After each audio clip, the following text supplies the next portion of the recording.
after transmigrating into a redemption novel. In order to save the devoted female supporting role, I tried to conquer her 4 times, but every single attempt ended in failure. I could never change her tragic ending, the ending where she gave up her life for the male lead, after forcing a smile and attending the male and female lead's wedding. She took a knife and lay down in the bathtub. By the time I rushed home, blood covered the floor. In that pool of blood, Willow lifted her head, tears streaming down her face as she said, "Makoto, he got married. This time. I really can't hold on anymore." Watching her face rapidly draining of color, I clenched my teeth and asked slowly, word by word, "Then what about me?"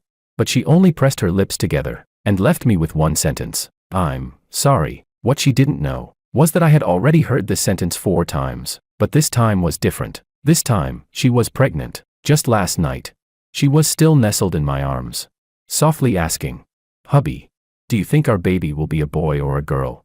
Sadly, that question would never receive an answer again. Amid the system's alarms, my world was reset once more. When I opened my eyes again, the 18-year-old Willow was being cornered at the entrance of a familiar alley. Blood stained the corner of her mouth, and her gaze cut through the crowd, meeting mine directly. Chapter 1. The girl leaned quietly against the wall. Her school uniform was washed so many times it had turned pale, and there were injuries on her face. A few thugs with hair dyed in gaudy colors surrounded her, shoving her while spitting out filthy insults. She didn't struggle, nor did she try to shield herself. Her gaze stayed fixed in the direction where I stood. I had experienced this scene many times already. In every past attempt, I would charge forward without hesitation, standing between her and them, beating those punks to a pulp, protecting Willow. But this time, my feet felt nailed to the ground, because in the previous life, I accidentally saw her diary. Turns out, during all of this bullying, the person she had always been waiting for was the male lead who would pull her out of the mud,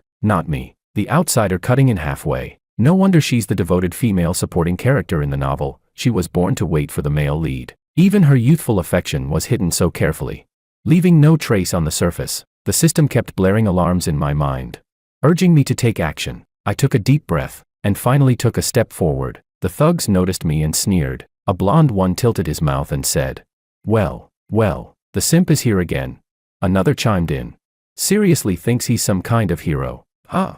I ignored them, and simply walked over to Willow. Crouching down in front of her, she lifted her eyes to look at me. There was no surprise in them, only understanding and helplessness, as if she had known all along that I would come. I reached my hand toward her, then picked up the pancake that had fallen in front of her, and brushed off the dirt. I said, "Good thing it didn't get dirty." I muttered quietly and took a bite. The pancake was still warm. Inside, the fried egg and lettuce were things I added for her that very morning, because she often didn't have money for breakfast. I brought her something to eat every day, switching things up, chewing the pancake. I looked up at the thugs and said with a muffled voice, "Sorry, wrong person." "You guys go on." For an instant, the entire alley went silent, except for the sound of me chewing. Willow froze. Her always gentle eyes showed shock for the first time. Her face paled. She pressed her lips tightly together and turned her head away. I didn't pay attention to her, still eating my pancake. I lifted my foot and walked past her. Chapter 2. When Willow stepped into the classroom right as the bell rang, a large patch of her clothes was already soaked through. She glanced at me, her lips moving as if she wanted to say something. I avoided her gaze, raised my book to block the space between us, and let my thoughts drift far away. Back when I first accepted the system's task, I chose, without hesitation, what seemed like the easiest mission, redeeming the gentle female supporting role. Naively, I thought saving a girl who looked gentle and kind wouldn't be difficult at all. The first time, I approached her as a friend. I shielded her from her father's drunken violence, paid her mother's medical bills, taught her how to grow independently, until she slowly carved out a sky of her own, and became a scientist capable of standing strong on her own. On the night before her award ceremony, while I was excitedly booking flowers and a restaurant, I received an invitation to her funeral. The last thing she left me was a single sentence, "I'm sorry," but what she left for the male lead,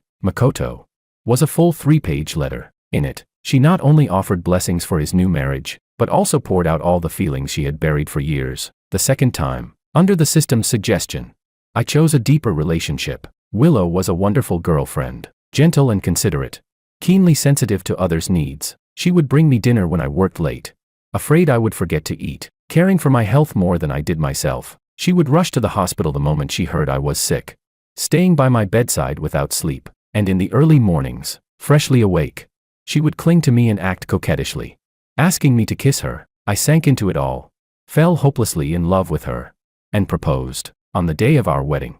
I was full of joy for the future, but when I woke up, the person lying in my arms had already turned into a cold corpse. Her hand was wrapped around an empty pill bottle. Tablets scattered all over the floor. Her phone screen was still lit, showing that she had recently liked a post about Makoto's wedding. I unlocked her phone and found dozens of unsent draft messages, all wishing Makoto happiness. The third time, the fourth time, every time was the same. One moment, she would be messaging me, "Hubby, what do you want for dinner tonight?"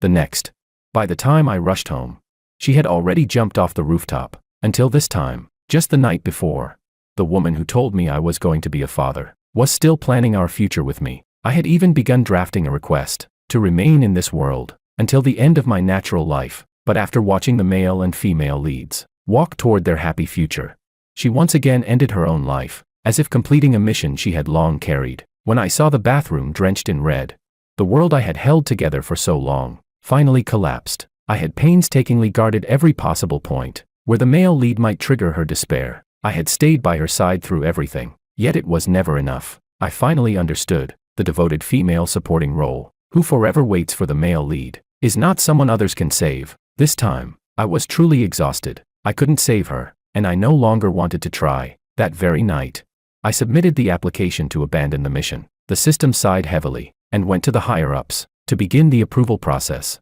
Chapter 3. The dismissal bell rang, and the homeroom teacher stood on the podium announcing that seats would be rearranged, letting everyone choose in order. When it was Makoto's turn, his gaze shifted back and forth between Willow and Sophia. Willow kept staring at him, her fingers unconsciously clutching the hem of her shirt. Yet the next second, Makoto said, "I choose Sophia." Willow, who had leaned slightly to one side, froze for a moment. She lowered her eyes, her shoulders sinking a little, unable to hide her disappointment. This scene was all too familiar to me. In the past, I would immediately walk over and deliberately say loudly, "I choose Willow," trying to preserve her dignity in that clumsy way. But this time, I glanced at the empty seat next to the little delinquent Sophia and walked straight over to sit down. Sophia was sprawled on her desk taking a nap. My chair scraping against the floor woke her up, and she glared at me unhappily. She said, "What's the noise for?"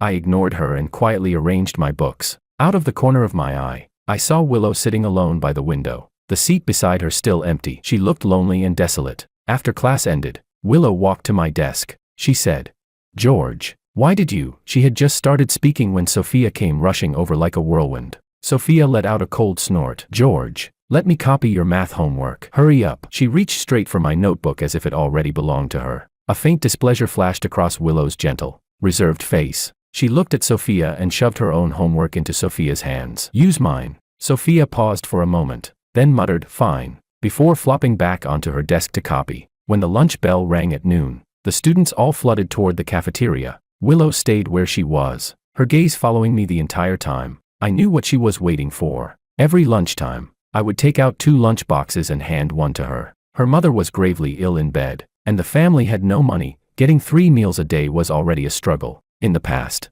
I was always moved by how pitiful she looked and softened again and again. But this time, I walked straight to Sophia and said, "Let's go. Didn't I say I'd treat you to lunch today?"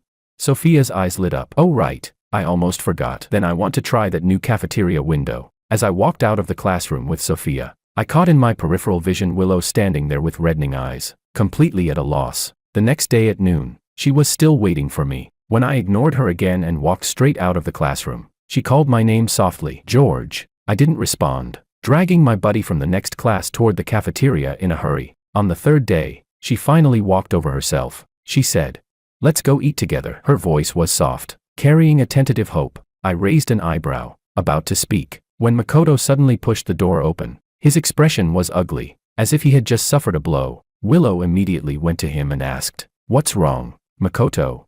Makoto closed his eyes for a moment, brows furrowed, and complained angrily, "Sophia is unbelievable. Just because I forgot to buy her milk tea, she threw a tantrum in front of everyone and even refused to eat." Willow tucked her hair behind her ear, her tone so gentle it was almost dripping honey. She said, "Girls get emotional. She might calm down after a while." Makoto sighed helplessly. "This is the 3rd time today. Nothing I do can coax her." Willow chuckled softly. "Maybe you're just using the wrong method to coax her." The two of them went back and forth, completely treating me as if I didn't exist. Seeing the situation, I quietly slipped out and thoughtfully closed the door behind me. Chapter 4. The last class activity before the college entrance exam was an outdoor cookout. I originally had no intention of joining, but from morning reading to every break, Sophia nagged in my ear like a broken recorder. "It's our last group activity, please, I'm begging you. Can't you just come?" In the end, I couldn't stand her pestering anymore and got on the bus. The bus was loud and chaotic. At some point, Willow had slipped into the empty seat beside me. Her face was tinged with an abnormal flush, and the strands of hair near her ears were damp with sweat. After the bus started moving, she gently tugged my sleeve. "George, I feel a little dizzy." I gave her a glance and said expressionlessly, "Obviously." She seemed unprepared for my cold attitude. She froze, a bit of grievance flickering in her eyes as she whispered, "You used to always prepare motion sickness medicine for me beforehand." She sounded like her fever had muddled her mind. Her voice grew softer and softer. "Last time I had a fever, you went out in the pouring rain to get medicine for me. When I had stomach pains, you stayed by my side rubbing my stomach until it got better." With every word she spoke, my heart sank lower. Those were clearly memories from previous lifetimes. I hurriedly tried calling the system in my mind, but all I heard was a harsh, busy tone. Before I could make sense of anything, the bus suddenly jolted violently. From the front came a scream, a landslide. The bus tilted uncontrollably to the right, and the cabin erupted into chaos. Rocks flew everywhere. In the front row, Makoto grabbed Sophia and shielded her tightly with his back. But in the next second, a rock hurtled straight toward him. Seeing this, the groggy Willow snapped awake and instinctively lunged forward. While I was still stunned, Sophia, screaming, threw her arm in front of me to block a flying rock. She yelled, "Deskmate, after this you're letting me copy your homework until the college exam is over." When the bus finally stopped, everyone supported each other as they climbed out. Makoto was holding onto Sophia. The two of them only had minor injuries, but Willow, who had thrown herself over them to protect them, had a long gash on her arm. Blood soaked through her sleeve. She sat alone by the roadside, head lowered as she treated her wound. She lifted her eyes toward Makoto, her gaze dim. Sophia nudged my arm. "George, aren't you going to check on her?" I was bandaging her at the moment. Hearing that, I clicked my tongue impatiently. "Quit talking. Worry about yourself first." The cotton swab dipped in disinfectant pressed onto her wound, and Sophia yelped and jumped in pain. Her screams made my ears ring. I rubbed my ear, then suddenly felt someone staring at me. I turned my head. Willow was looking at me in a daze. She bit her lip, her eyes slightly red. I withdrew my gaze and was about to turn away when she called out to me, "George." Her voice was choked. "I can't bandage it with one hand. Can you help me?" I actually laughed out of anger. "What does that have to do with me?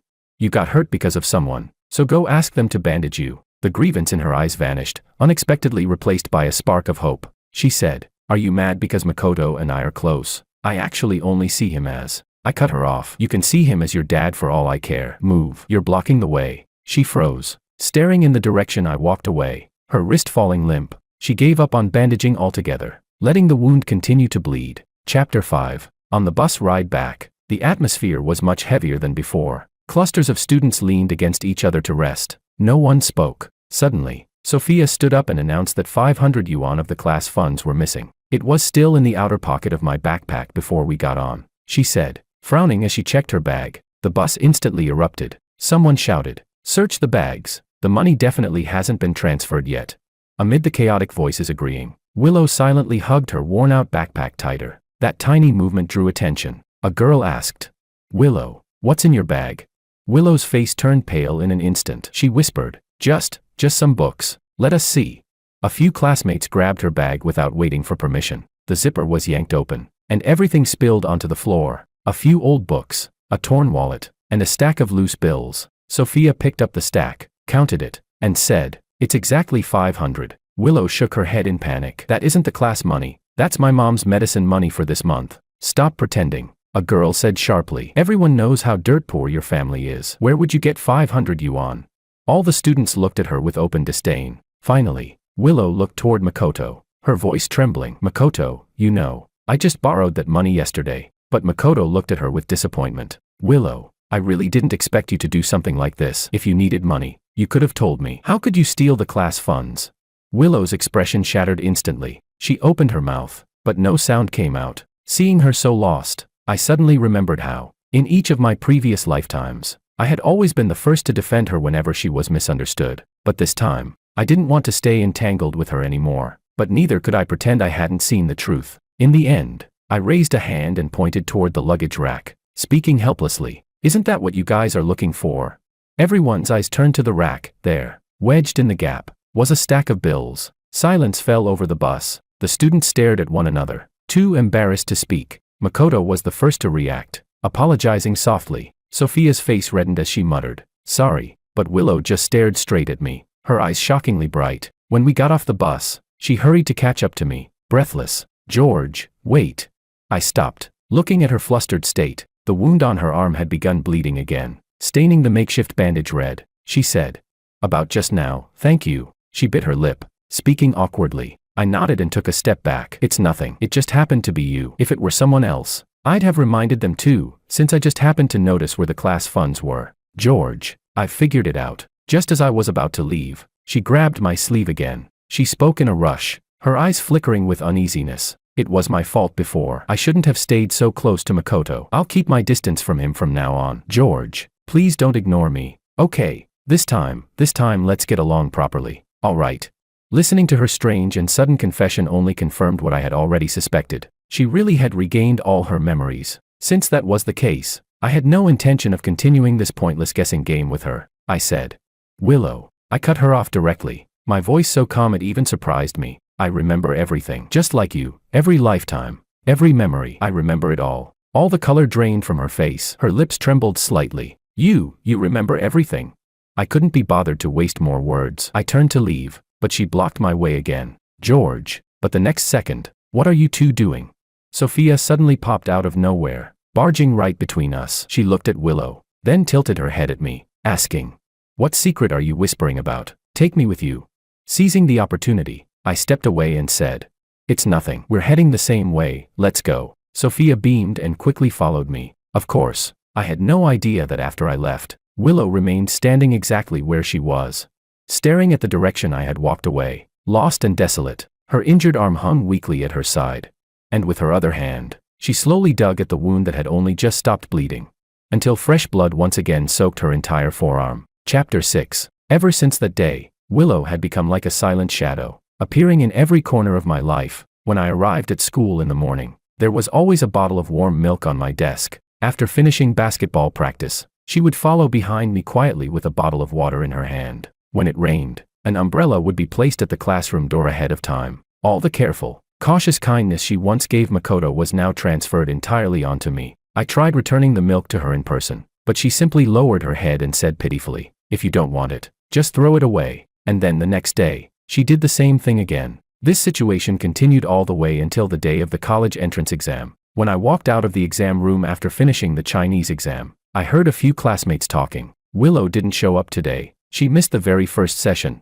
I heard her dad beat her so badly this morning that she ended up in the hospital, lost a ton of blood. My footsteps paused. In previous lifetimes, at this moment, I would go to her house early and wait at the door, stopping her drunken father. But this time, I didn't. Later, I heard that while she was covered in bruises, she kept murmuring, "George will come save me." But this time, there was no George. I completed all the subjects with ease. When I walked out of the final exam room, the long-absent system notification sound finally rang. It said, "Host, your request has been approved. It will take a bit more time before you can leave this world. I've prepared a plane ticket and some money for you. You can take a vacation abroad." I looked up at the bustling crowd outside the exam center, with parents holding flowers and welcoming their children. Among the crowd, I saw Willow. She stood on the very outer edge, staring blankly at me. When our eyes met, her gaze brightened slightly, as if she wanted to walk toward me, but I turned away quickly, melting into the flow of people without looking back. I didn't expect that a bit more time from the system would turn out to be 7 years. I finished college abroad, found a good job, and lived a smooth, easy life. Occasionally, Sophia and I would mail each other local specialties, but beyond that, I had no contact with any former classmates. I never expected to run into Willow again. She had shed the innocence of her teenage years and looked exactly like she did after our marriage in my memories, except now, the once gentle look in her eyes carried a hint of gloom and obsession. I was knocked unconscious from behind by a group of people. When I woke up, I found myself imprisoned in a basement. Heavy iron chains were fastened to my wrists, just long enough for me to move around the room. The system's shrill scream exploded in my mind. "Host, how did she turn dark?" The higher-ups checked several times. "Her attribute is definitely devoted female supporting role." There was no sign of Yandere-like obsessive tendencies. I rubbed the aching back of my neck, Yandere or not, but killing herself 4 times just because the male and female leads got married. Is that not obsessive enough? The higher-ups' assessments were clearly unreliable. Willow pushed the door open and came in, carrying a tray. She carefully set the food on the bedside table, her voice soft and lingering. "You're awake." She sat by the bed, pulled my hand over, and rubbed it gently against her cheek. Then she gave a faint smile and said, "I searched for you for 7 years. Every single day, I thought about you." I pulled my hand back impatiently, but she stubbornly clung to my arm, her voice low and hoarse. "For these 7 years, in every city, every country, I never gave up." Expressionless, I said, "And now that you've found me, so what?" Her voice paused, and when she spoke again, it carried a hint of urgency. "I found you because I wanted to explain," she said. "I know, the way I used to be. I really wronged you. It was my fault. So I raised a hand to cut her off. "So now you lock me up as compensation." She froze for a moment. When she lifted her eyes again, the corners were already red. She choked out, "Honey, believe me, I really know I was wrong. I love you." I paused when I heard her call me that. Then I laughed. "Willow, since you're being so sincere, why don't we talk about our child back then? Was it a boy or a girl?" At my words, her expression shattered instantly. Tears filled her eyes as she cried. "I'm sorry, back then I couldn't control my emotions at all. I know. I hurt our baby. I don't deserve to be a mother. Every time I think of our baby, my heart feels like it's being sliced apart. I know saying this now is too late, but honey, give me a chance, please give me a chance to make up for everything," she said. "Honey, I love you. I really can't live without you." Watching her cry in pain, I pinched the bridge of my nose. Whatever. There were only 3 days left before I would leave this world anyway. Chapter 7. In the following 2 days, Willow's care for me could only be described as meticulous to the point of trembling caution. She served me tea, poured water, washed my clothes, cooked every meal to perfectly suit my taste. She obeyed every word I said. If I told her to massage me, she massaged me. If I told her to wash my feet, she washed them. And even when I ordered her to put on all kinds of revealing outfits, something she had always been conservative about, just to humiliate her, she still bought them and wore them for me, no matter how shameful they were. In short, during this period, if I told her to go east, she would never go west. Only the iron chain on my wrist, she refused to unlock it, no matter what. She said, "Just wait a bit longer." Every time I brought it up, she avoided my gaze and replied pitifully, "Let me make sure you won't leave." Every night, she would slip uneasily into my arms, bury her face against my chest, and whisper again and again, "Honey, honey." I never responded, like a soulless puppet, until the final night. When she called me again, I stayed silent for a moment, then said softly, "Go to sleep." I felt her body tremble. Then she clung to me even tighter. Warm droplets spread across my neck as her tears soaked through my collar. The next afternoon, her phone rang. "Makoto." I leaned against the headboard, watching her voice tremble as she answered. A man's voice came faintly through the speaker. He said he was getting married and invited her to the wedding. After hanging up, she remained silent for a long time. Her phone screen stayed lit, showing she had already booked a round-trip ticket. Departure was noon today. The return flight was 2 hours later. She said, "Honey." She hesitated as she walked to the bedside, eyes lowered. "Makoto.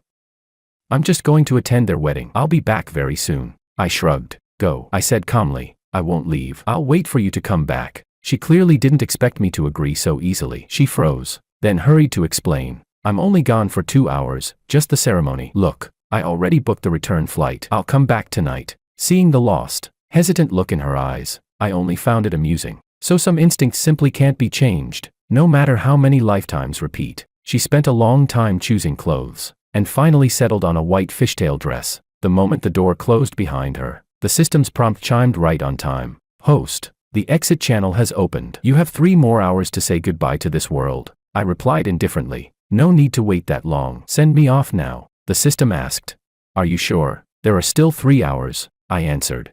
"I'm sure. I don't want to stay even 1 more second." As the plane carrying her rose into the clouds, my world began dissolving into scattered starlight. In the very last moment, I saw the note she had left on the bedside table. "Honey, when I come back, let's start over." The handwriting was neat, filled with tentative hope. Unfortunately, there would be no starting over. This time, I was the one who left first. Chapter 8. I asked the system to let me choose how to exit this world, and I deliberately chose the most brutal option. After blocking all pain, I watched my own skin split open inch by inch. Blood seeped out from countless fine cracks, staining the bedsheets beneath me a deep red. I had my selfish reasons. After watching Willow die in front of me so many times, I needed to take revenge. At the wedding venue, Willow sat among the guests, feeling increasingly uneasy. Her heart was pounding. She sent me over a dozen messages, but they all vanished without reply. Every call went unanswered. Eventually turning straight into a powered-off tone, she said, "I'm sorry.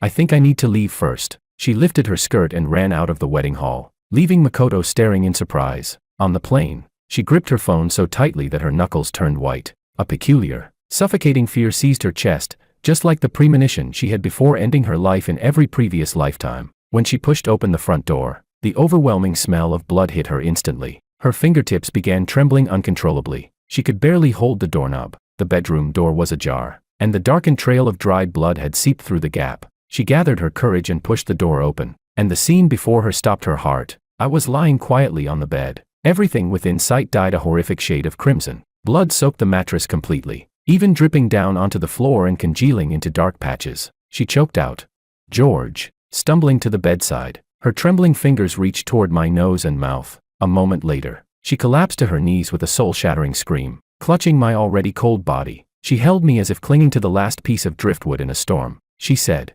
"No. George, please." Her tears fell in heavy drops onto my face, mixing with the blood as she sobbed. I was wrong.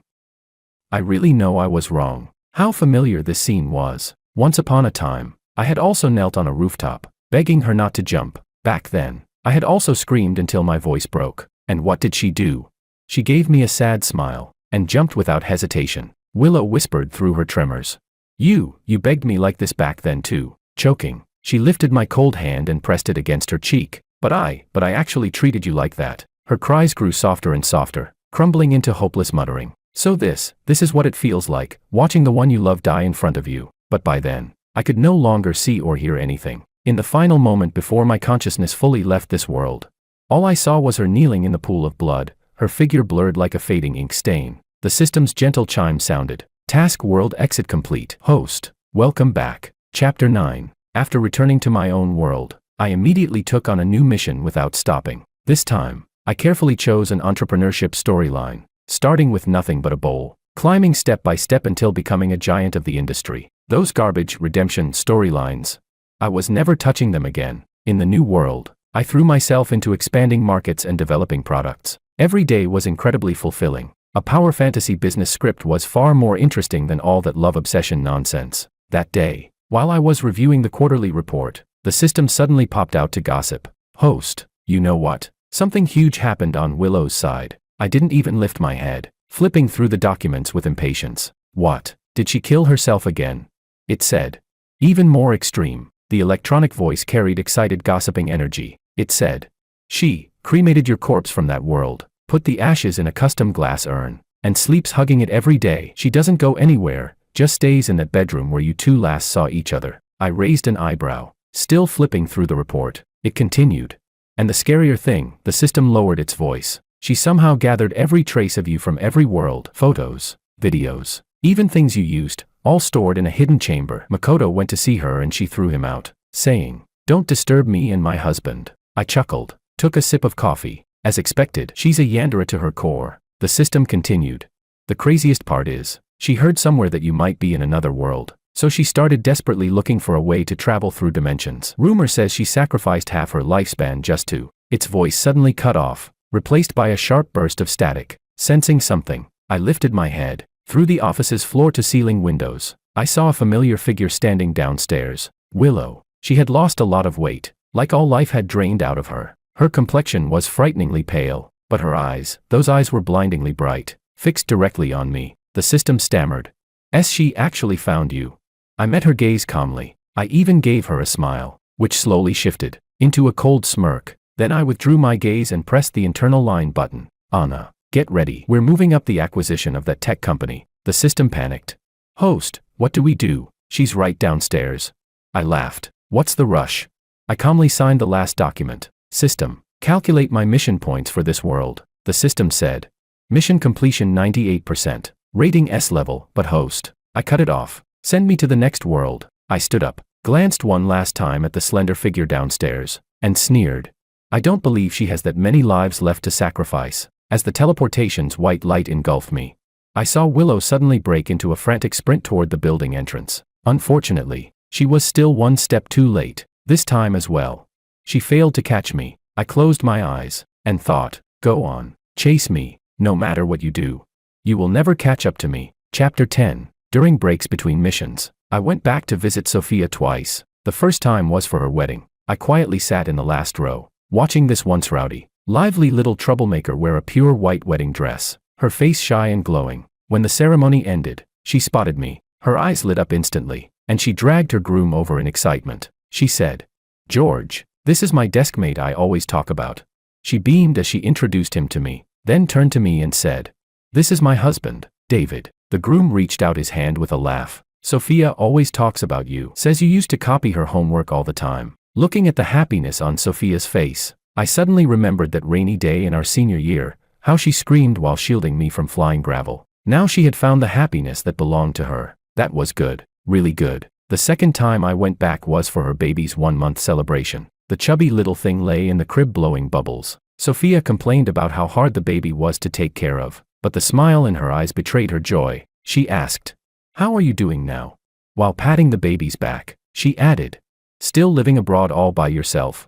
I nodded. Across 5 lifetimes in that world, the first 4 were spent circling around Willow alone. Only in the 5th did I, by chance, end up befriending Sophia, and that friendship became the warmest thing I gained during that long mission. Before heading to a new world again, I went to say goodbye to her. I brought her baby a longevity charm. The little one grabbed the bell and giggled. Sophia tilted her head and said, "Going abroad again?"